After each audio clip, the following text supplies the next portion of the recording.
Muhammed bin Abdülvahhab rahimehullah deyir ki, kim Allahın halal buyurduğunu haram etməkdə və ya haram buyurduğunu halal etməkdə alimlərə və ağalara itaat edərsə, onlara Allahı qoyub Rəblər qəbul etmiş olar. İbn Abbas radiyallahu anh dedi, göydən üzərinizə daşlar yağacaq. Mən deyirəm, Allahın Rəsulu bunu dedi.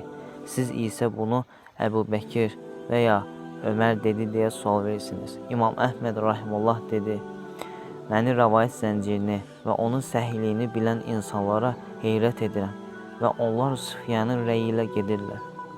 Halbuki Uca Allah buyurur, Peyğəmbərin əmrinə qarşı çıxanlar diqqətli olsunlar ki, başlarına bir fitnə və ya ağır acılı bir əzab yetişməsin. Bilirsinizmi fitnə nədir? Fitnə şirk. Ola bilsin ki, bəzi dediklərindən imtina etsə, qəlbində bir azğınlıq yaranar və həlak olar. Adi İbn Hətim rəvayət edir, o Peyğəmbərin sallallahu aleyhi və səlləmin bu ayəni oxuduğunu eşitdi. Onlar Allahı qoyub öz rahiblərini və həmçinin Məryəm oğlu Məsihi Rəblər qəbul etdilər.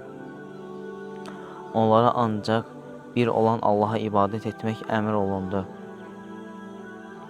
İbn Hətim, biz onlara ibadət etmirik dedi. Resulullah sallallahu aleyhi ve sellem isə, məgər onlar Allahın halal buyurduğunu haram etmirlər, siz də onu haram edirsiniz. Onlar Allahın haram buyurduğunu halal edir, siz də onu halal edirsiniz. İbn Hətim dedi, bəli.